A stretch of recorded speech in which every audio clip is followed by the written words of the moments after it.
In its 10 first, Chica was the first and has seen everything, at least according to Ultimate Custom Night, since one of Withered Chica's voice lines quite literally says, "I was the first, I have seen everything." I was the first. I have seen everything.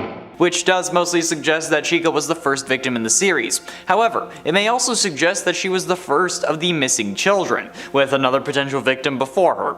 This is really the question that we need to ask. Was Chica's line about being the first victim ever, or about being the first of the missing children? Because while yes, it's a spirit, it's still the spirit of a child who would exaggerate the phrase seeing everything, especially when William would most likely have developed his MO after his first kill, his MO being the whole dressing up like Spring Bonnie thing. And coming up with an excuse to lure a kid away would require more confidence than someone who hasn't killed anybody would normally have, at least with normal serial killers. So could we have been right all along that Charlotte was the first victim? And if that's true, does that point towards William's original motivation? And at 9, the Bite of 87. The Bite of 87 is a still long-held debate in the Fnaf community. At first, some thought that Freddy had caused it due to the handprint on his head. Then we suspected Mangle, and then Fredbear. However, one contender we never expected was Chica. This is a fairly dismissed theory, but there is a line from Toy Chica in Ultimate Custom Night that states, "Where's my beak?" Lodged in your forehead, of course. Where's my beak? Lodged in your forehead, of course.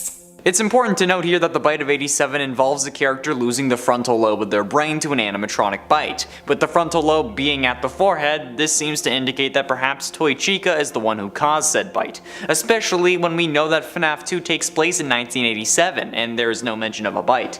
This is also a reason why we thought that the culprit could be Mangle. There's also the issue of the hint that Scott gave MatPat and other theorists during one of MatPat's live streams. Why would Toy Chica be missing her beak? And maybe Scott answered that in this game, as he's known to do. And at 8, Hot Chicken Sandwich. Now I make quite a few jokes about the amount of unsafe for Virgin Mobile users Chica fan art there is, but was that intentional by Scott?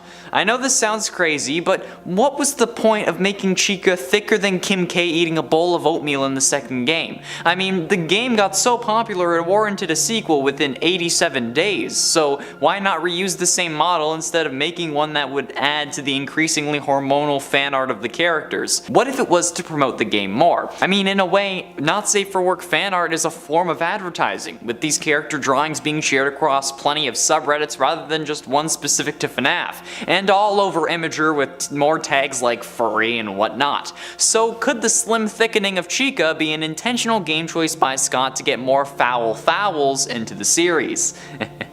Like what I did there? I have no idea, but I mean the latest game was called Fury's Rage, and Scott even felt the need to point out that it was not Furry's Rage, plus the slim version of Chica has become the more used one, with Funtime and Glamrock Chica both using that same silhouette, so who knows? I think we all do. Let's go somewhere more private. And at 7, Harley Quinn. Is Glamrock Chica actually based on or inspired by Harley Quinn from DC Comics? Now, I'm gonna go a little bit top 10 nerd on you for a minute, but I saw this comment left on the official Security Breach gameplay trailer, saying that while Vanny does seem Harley-esque, Chica is a much closer match, thanks to the pink on her costume and the murderous intent, even though originally she was trying to be good, in reference to the hardware they installed on the toy animatronics. Plus, Chica is very much looked at in a similar way to Harley, and I hate that I have to say that, where they're both, quote, psycho yet sexy, as some Redditors are putting it, which is just weird. Psycho isn't sexy, okay? It's not a good thing. Nevertheless, could this interpretation be more Harley Quinn inspired? I doubt it, but if she ends up using her guitar like a hammer, I don't know how I'm gonna feel about it at that point because it will basically be confirmed. If the other animatronics would be supervillains, or I guess maybe superheroes, even though I doubt it, who do you think that they would be? I think that Monty would either be Solomon Grundy or Hulk, but like evil, and then like Roxanne would be like Cheetah. I don't know about Glamrock Freddy. He's giving me more Star Wars vibes with like the Tauntaun mechanics. Yeah, if you know, you know. And at 6, Fruity Maze. Fruity Maze is where we got the idea that the dead dog was what lured Chica away to her ultimate death, since in the Fruity Maze minigame we can see flashes of a girl playing the arcade game whenever we are playtesting it. However, as the maze levels continued, they also get more gruesome, showing dead dogs instead of fruit, and eventually having you trail bloody footprints behind you, which is horrible, but as the images get worse, so does the reflection, eventually showing the blonde girl crying with Spring Bonnie standing behind her. Once you complete the final level, we hear the horn of a car as text appears on screen, saying, "He's not really dead, he's over here, follow me," which is ultimately William luring us to our fate. Time ended. At least we get to see our dog again. There's actually another theory that Afton uses the dog to possess Mangle, and that's why Mangle's moving in Fnaf 2 minigames, but also it was his first experiments with Remnant, but that's not a Chica theory, so I'll leave it at that for now. Number 5. Food connection. We know that Chica has a thing with food, right? But what does this mean for her character? Is it Chica's programming that makes her obsessed with snacks, or is it the spirit that possesses her? Or is it meant to be some other more insidious connection from the games to real life? On my Freddy's theory list, I talked about a certain real-world case involving killings that happened at Chuck E. Cheese in 1993 in Aurora, Colorado. While Freddy's connection to one of the victims in that case is more loose in comparison, Chica's seems to be more solid. The first victim in that incident was attacked and killed while cleaning up the salad bar. She also happened to be female. Both of these facts seem to connect that victim to Chica, who also presents as a female and who is associated with food in the games. If the games are inspired by that real world event, but it kinda seems like they are based on all the evidence that we have. And at 4, Shadow Chica. One question a few people have had since Fnaf 2 is, where is Shadow Chica? Why doesn't Chica have a shadow animatronic? Some consider this proof that these shadowy figures are works of the Springlock versions of Freddy and Bonnie, since it's in essence the only thing that these two characters have in common, and it would explain why there's no Chica variant of the Shadows. But it doesn't explain Shadow Dee Dee from Ultimate Custom Night. I mean, I guess it's possible that the shadow animatronics are Springlock victims or spirits kicked out of the various suits, but where could a possible Shadow Chica be? What if Shadow Chica is actually contained in the cupcake? Chica's cupcake has been confirmed to be an entirely separate animatronic, at least until Illumix comes out saying those fast facts aren't canon. But until that point, the reason for no Shadow Chica could just be that it had somewhere to go. Bonnie and Freddy don't have another animatronic, only a guitar and a microphone, and that wouldn't be enough for the spirit of a springlocking victim or even one of Afton's victims. So could the fan named Carl the Cupcake be the secret Shadow Chica that we've been looking for? Getting close to the end in number 3, just a dream. Could Security Breach, much like Fnaf 4, just be a dream? This may seem like a long shot, but look at the Security Breach logo animation from a couple trailers, and more importantly the last couple of Freddy and Friends cartoons. It starts on its side and then comes up, much like how the Fnaf 4 logo in their trailer started on its side and then was raised up, as if someone had just gotten out of bed. Doesn't that seem fairly specific to you? And the inclusion of a teaser with Glamrock Chica missing her beak, like Scott teased during a live stream that Matt Pat among others were having after the release of Fnaf 4. During this live stream he asked, in the Fnaf 4 minigame, why would the tiny toy Chica be missing her beak? Which made them think back to Fnaf 2 and how Chica lost her beak when on the attack. So, with that in mind, why would Glamrock Chica be missing her beak again? Sure, it looks like it was ripped off or destroyed, but why? And why seemingly only, or at least focusing on that beak? It's an interesting theory that links back to one of the most controversial theories in all of Fnaf, which, according to a poll on the last gaming premiere, for the top 10 Fnaf craziest scary fan theories, a majority of you believe to be true. Interesting. But I mean, to be fair, the Security Breach logo comes from the opposite direction that the Fnaf 4 logo did, so maybe that's just indicating that this is in the real world because it's the opposite of a dream. Penultimately, and at number 2, Funtime Chica. The existence of Funtime Chica was something many poultry enthusiasts were excited for during the lead up to Sister Location's release. However, much to the dismay of some very not safe for work Reddit pages, there was no Funtime Chica. Where was she? Well, thanks to some code searching on the Scott Games website, we found our answer. Funtime Chica was simply rented out. To where? A new and unheard of location called Chica's Party World. This was easy to work out using maintenance logs and a slightly abbreviated form of this new restaurant. Whether it was new or had just been acquired, that explains where Funtime Chica was. And it was just a theory until Ultimate Custom Night came out that gave us a real canon version of Funtime Chica. But I have to be honest, the fan-made version without the beak was cooler in my opinion. However, that whole game does take place in Afton's brain while he's in a coma, so maybe it's not a real animatronic. Finally, in at number 1, Susie. This is again all but confirmed at this point, basically being considered canon by basically everyone. However, it's still just a theory, at least until Scott confirms it. So let's humor ourselves, shall we? Who is the one possessing Chica? Most assume it to be a young blonde girl named Susie, thanks to Fnaf 3 and Fnaf 6 as well as the Fruity Maze minigame.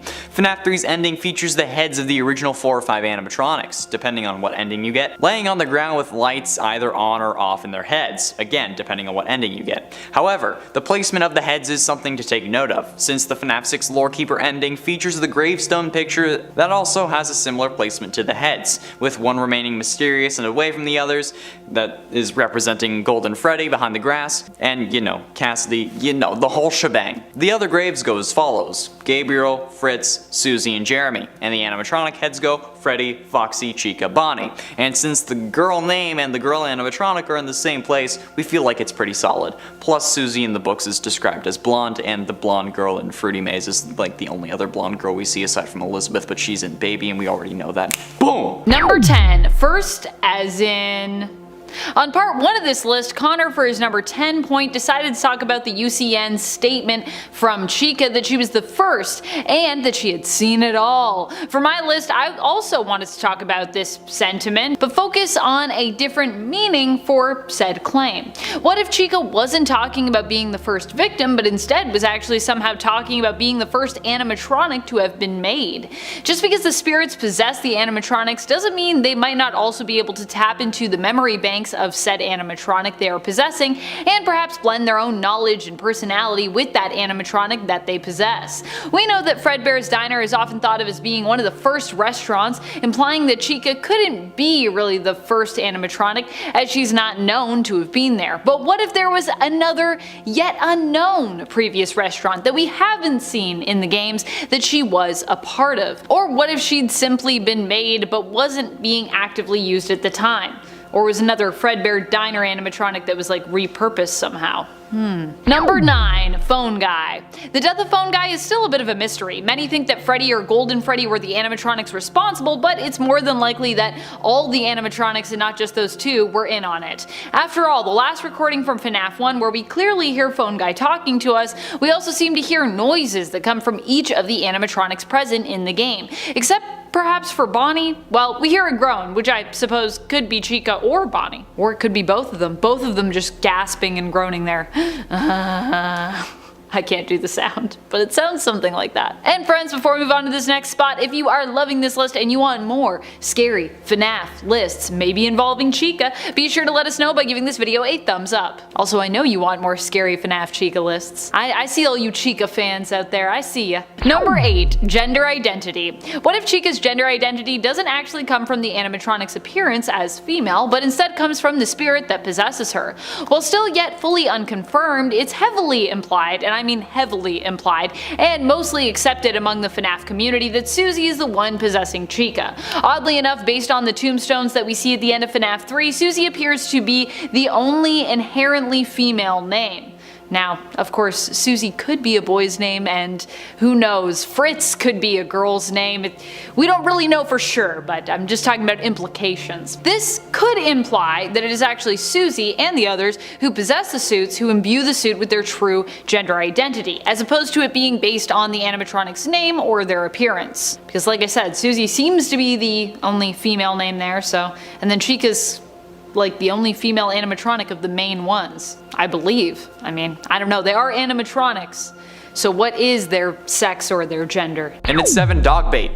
It was already a mystery as to how Afton managed to lure these kids away from their parents, even if it was with characters they trusted. It's a wonder why they didn't call out Stranger Danger or something similar. But thanks to Chica, and more importantly her high school years, we were able to get an answer. Afton manipulated the kids through their grief. For Chica, it was her dead dog, which we see multiple times, but get a solid answer for an Ultimate Custom Night during the intermissions for Toy Chica, the high school years, which sounds like a video someone put on the orange YouTube, but after ensuring that we all knew Chica was 18 at the time. Oh god, hopefully that's not an actual video. No matter, after Chica said that she would say that someone ran over Twisted Wolf's dog in front of her house, I think we all figured it out. We had ideas beforehand, but this just set it in stone. But this also begs the question, if Twisted Wolf's dog was hit, was it a family member or a domesticated descendant of his own species? Because either way, that's weird. Number 6, growing up. The other implication here with Toy Chica's high school years and it being Toy Chica who is shown with the other animatronics instead of Susie with other students is that this is meant to represent the spirits who possess the animatronics, like Susie, are actually still maturing and aging as time goes on, despite them not being alive and no longer having bodies. The high school years could actually be meant to show us that Susie has possessed Chica for such a long time, for so long, that she has moved from being a kid into a teenager mentally as the years have gone on. So maybe these spirits are actually growing up in the animatronics, which, I don't know, is that good? Is that bad? I don't know. It's something. Halfway through into number 5, friendly. Is Glam Rock Chica friendly? This is a theory that's been brought up multiple times within the extended wait time for Security Breach's release. However, I don't think we've talked about it much, if at all. We know from trailers and statues that Freddy in this game is going to be our friend. For the first time in the series, an animatronic will really be trying to help us not die. However, after some posters, and more particularly the broken Chica teaser for Security Breach, the possibility of Chica helping us is also on the rise. Aside from potentially being a good partner and bringing us to get food, Chica in this teaser, thanks to a doco stream, actually shows us Glam Rock Chica broken, beaten, and missing her beak, to what seems to be the entrance to like the back of the Fazbear Pizzaplex, where they have like delivery trucks and whatnot. But the question is, why would she be broken if she's coming after us, since it seems like the only thing capable of causing that kind of damage is Monty, who we know is going to be on our ass in that game. So could Glam Rock Chica either be helping us the whole time, or more likely be able to switch back at some point to be on the good side, helping us and spending her final animatronic breath to do it? Only time will tell. I need someone as dedicated as Chica. I'm taking applications, ladies. Number 4, out of this world. Is Logbook Chica even a real animatronic? If she was, where did she come from? Is she the original model but extremely degraded and worn down? I mean, it seems so. She appears in the 8th Fazbear Frights book, Gumdrop Angel, in the 3rd story, What We Found. Here she appears to torment Hudson, but something interesting is that Hudson seemingly works at the Fazbear Fright location, which we see in Fnaf 3. If, of course, this is the same reality and same location as from the games. However, it should be noted that in Fnaf 3, the only real animatronic we saw was Springtrap. So if this is the same reality, where was Logbook Chica in the games? Based on what we've seen in the games, or I guess haven't seen, I suppose, this Chica theory actually opens the door to a bigger general theory, that the books and games from the franchise exist in alternate realities, and that the Fnaf multiverse is perhaps bigger than we could even possibly fathom. Getting close to the end into number 3, puppet stuffing. We as theorists have been running with the idea that William stuffed the bodies into the suits for 7 years. That in order to hide the bodies, William put them in the animatronics, and somehow the cops were too incompetent or were being paid off not to check them. But what if we were wrong? What if someone else had stuffed the animatronics? What if it was the puppet? I mean, this isn't a new idea. Map had suggested it when talking about FNAF 2 oh so long ago. In the Give Gifts Give Life minigame, we see the puppet giving presents to dead kids because it thinks they're sad. But when that doesn't work to liven their spirits, see what I did there? Instead, it gives them life. Only at this point do we see the animatronic heads of Freddy, Foxy, Bonnie, and Chica. And what about Golden Freddy, you ask? Well, he's there, but he only appears for a few frames after you put the final head on and gets quickly covered up by the Golden Freddy jump scare. So there we go. Does that settle it? Well, we can't say for certain. Since this is only 8-bit, we could assume that they're only displayed as dead kids because Scott wants the audience to understand that, and it also doesn't make sense that the puppet would hide the bodies, basically giving William an out, especially being the daughter of Henry and highly intelligent, at least for an animatronic possessed by a dead kid. Number 2. Phantom Logbook Chica. An alternate theory is that the books and games are set in the same reality but allow us to get a glimpse of untold stories and unseen characters from that world. If that were true, however, then it would be likely that Logbook Chica is actually not a real character, but is instead a hallucination, much like the phantom animatronics that we experienced in FNAF 3. Logbook Chica in that case could be seen as an alternative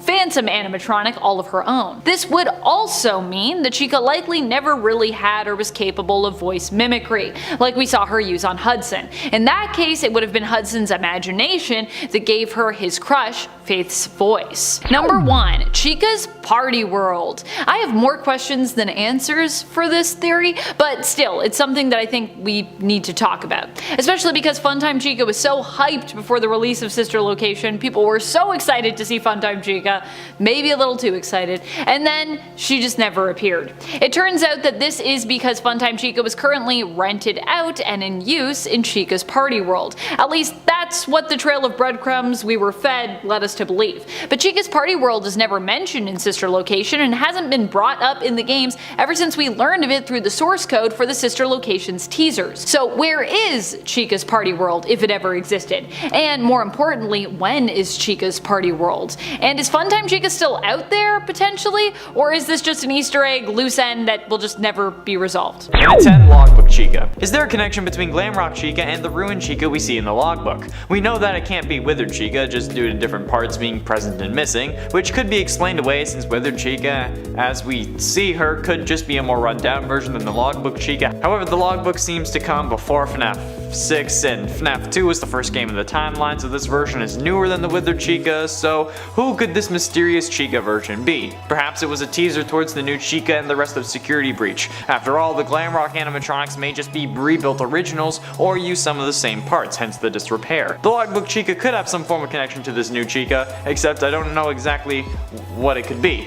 What do you think? Do you think that Logbook Chica is a version of Glamrock Chica, or do you think it's something else? Be sure you let me know down below. Minute 9, one of many. Are there multiple Chica animatronics? Or I guess just multiple animatronics of the various characters throughout the Pizzaplex? Honestly, it's possible. It would make sense. Like, if this place is supposed to be filled with kids who want to play mini golf with Monty, are they just supposed to wait for the single animatronic to make his rounds? It seems like the more likely or more business savvy scenario would be to have multiple animatronics of the same character positioned at different locations across the Pizzaplex, so the kids don't have to go looking so hard for their favorites. Like if there's a Monty at every other hole or something at mini golf, it's like he's caught up with the family playing on that hole instead of just there not being any Monty. Same with Chica. Would she have multiple versions all over the place just to satisfy the dads who, let's be honest, are only bringing their kids there after their horrible reputation because Glamrock Chica is slim thick? It seems like the wisest decision business-wise, because it would keep the kids coming back, because if the animatronics are hard to find, why would they go? They could just go to normal mini putt. But we all know that Fazbear Entertainment isn't the most business-savvy company. Fnaf AR Springtrap. And at 8, dinner time. We all know that Chica loves pizza, but I feel like pizza would be more Freddy's thing since he's the mascot, right? Well, we know that Chica loves food, and perhaps she loves it a little too much. She is, after all, so far the only animatronic that we've seen in the kitchen, which I mean, might be a little, bad for Scott. I mean, Scott's already stepped down, so what else can he do? But if Chica really does love food, what if she isn't after us at all, but rather is trying to grab us so that she can bring us to the food court? Look, I know it sounds weird, but you have to know that there is a place in Toronto called Chica's Chicken. And I can only talk about it if I bring up Chica wanting food, so pretty much that's why this number is here. That's the only reason. But I still might be onto something. A load of people are guessing that Chica is going to be a good guy. What if she, like a loving partner, is just trying to make sure that you ate dinner today? It could be a thing! In Fnaf VR, instead of jump scaring us in the pizza party minigame, we see Chica get distracted by pizza. So maybe she just wants us to get that yum yum in our tum tum. Huh? Did you ever think about that? And yes, this is a scary theory because a place called Chica's Chicken actually exists. That's why it's scary. I have it saved on Google Maps in places I want to go. Number 7. Teenager. Based on Chica's high school years, it also seems highly possible that Susie might not be as young as we think she is, and could even be a teenager. The problem with this theory is that it seems to contrast with Susie's appearance in Pizzeria Simulator, where we see her face seemingly reflected in the game during the Fruity Maze minigame. Here she appears younger, but based on Toy Chica's high school years, the episodic interludes from UCN, it seems as though we could be seeing a very strange and likely distorted glimpse into Susie's life. Although she wasn't always a murderous animatronic, she likely was a student who possibly had lots of crushes on the boys at school. And so that part could be true. which would then mean, if those were her memories, that she was a teenager? And its 6th rebuilt toy. Could Glamrock Chica possibly be a rebuilt toy animatronic? It's very possible, considering how the two share the same shape, figure, and silhouette. And to our knowledge, the toy animatronics were scrapped, but also potentially saved for a later date. The only issue that I see with this is that FNAF 2 is the earliest game in the series, so if they scrapped it, that means that they would have to hold on to these animatronics and not reuse them for parts for over 30 years. At this point, more like 40 plus by the time Security Breach rolls around. I don't actually know what year this would have taken place in. Like, how long is the FNAF timeline? I don't know, that's theory for another day. But even if they did keep the full toy animatronics and then just fix them up with a fresh coat of paint for the Pizzaplex, would that even make sense? Well, from what we've seen in the trailers, it actually could, with the red eyes potentially being left over from when the animatronics could have spotted someone in their database, and their security guard-like movements and actions could be left over from that programming as well. And if now they're evil, it would be pretty easy to reverse that code, and just make them go berserk on anyone who isn't a threat. I don't know. It could be possible, but holding on to these animatronics for 30 years and then not ever reusing their parts before the Pizzaplex doesn't seem likely. Halfway through into number 5, high school years. Do the high school years for Toy Chica actually represent the original missing children along with Charlotte? That's a good question. The series of intermissions revolves around Toy Chica and her desire to be with many boys in her school, including Freddy, Toy Bonnie, Pig Patch, Twisted Foxy, the Puppet, and Funtime Foxy, not in that order. While these aren't the original 5 animatronics, there are certainly some considerations to make here. Freddy, Toy Bonnie, Funtime Foxy, and the Puppet are fairly obvious. They each represent at least a version of their animatronic, whereas Twisted Fox and Pig Patch can be harder to place. The Twisted Fox is actually kind of simple, with them being the outlier and the most deceptive, like Golden Freddy, which would leave Pig Patch to be Chica's representation, since after all, she is the protagonist, and pigs and chickens are both farm animals. But this could also just be a symbol of how Chica was the first victim, and has seen even the puppet get killed, cause you know, she has body parts in her bag of all the people she's loved. Since I'm sure Scott knew that that would be a confusing line, perhaps this is his way of clearing it up. And for Stitch Wraith connection. Could Chica have a connection to the Stitch Wraith that none of us know about? Firstly though, let's go over who is the Stitch Wraith. The Stitch Wraith is a mysterious figure wearing Phineas's black trench coat. It wears a white mask, later revealed to be the head of the Simon doll, and the mask's features are drawn on in thick black marker. It has 2 eyes, one of which is blackened, it sports a toothy grin with a missing tooth, and something appears to be stuck between its front teeth. It's probably skin. It also appears to have blood around its mouth, but it's actually meant to be pizza sauce, but doubt it is. The rest of its body is an endoskeleton of unknown origin, and in its chest lies Fetch's battery, which glowed red when it killed its creator. It's the antagonist of the Fazbear Frights epilogues, however it seems to have a love of collecting broken animatronic pieces. See where I'm going with this? Could the Stitch Wraith be collecting bits of the Glamrock animatronics? A lot of people seem to believe that the purple arm at the end of the gameplay trailer is the Stitch Wraith's, but what if they're right, and William actually ends up taking over the Stitch Wraith's body, at least in the games. Probably not in the epilogues, but at least in the games. This would be an easy way of introducing the character, if that's the case. Number 3, voice mimicry. Logbook Chica also seems to have some interesting abilities when she appears in the 8th Fazbear Frights book story, What We Found. She was shown as being able to mimic the voice of someone Hudson cared about, his crush, Faith. When Chica attacks him, he attempts to fight her off, but she manages to make him pause for a moment in his attack when she mimics Faith's voice and says, "I like you." However, eventually Hudson resumes fighting back and eventually defeats Logbook Chica, but this still makes me wonder, if this Chica was once the original model, is it possible that Chica has had the ability to mimic voices all along? Is it possible that the newer models also possess this ability, like across the board? We know some animatronics that can do this, but I feel like Chica's never been one of them. And ultimately, into number 2, Good Cop, Bad Cop. There seems to be 2 separate versions of Toy Chica. One with the guitar and pink sort of bodysuit, I guess it would be, that we see in the gameplay trailers for the main Security Breach game, and the other that we see in Fury's Rage, the side-scrolling beat-em-up that Scott released as an apology to the FNAF fans for the game being delayed, since that version seems to be wearing a skirt, jacket, and green high-heel boots. It's actually green, not pink like my script says. Some think that these are in fact 2 different versions of the characters, since Roxanne, Foxy, and Monty in that game all seem to have different styles as their main counterparts as well. But why? Perhaps because one group of these animatronics is going to help the player and the other are the ones that are attacking, since if you look at the gameplay trailers, those are the only versions we see attacking us, whereas the Fury's Rage versions are fighting off various other animatronics, including alternate versions of Springtrap, who we know is William Afton, so they would worship him if they were actually controlled by him, right? Finally, in at number 1, broken. The ultimate question, however, is ultimately why is Chica's brain bashed in that final security breach teaser image?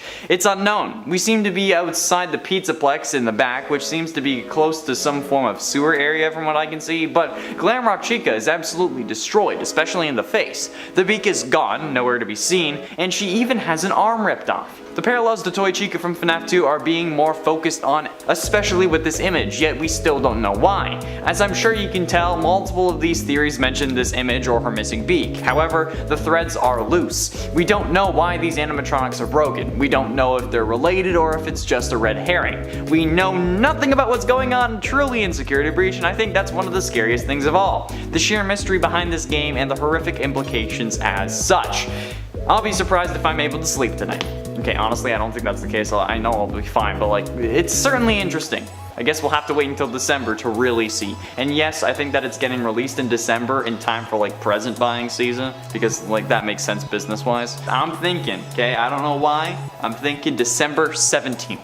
Saying it here now, before episode 3 of Freddy and Friends has come out. Just saying. I'm recording this beforehand, December 17th, 2021.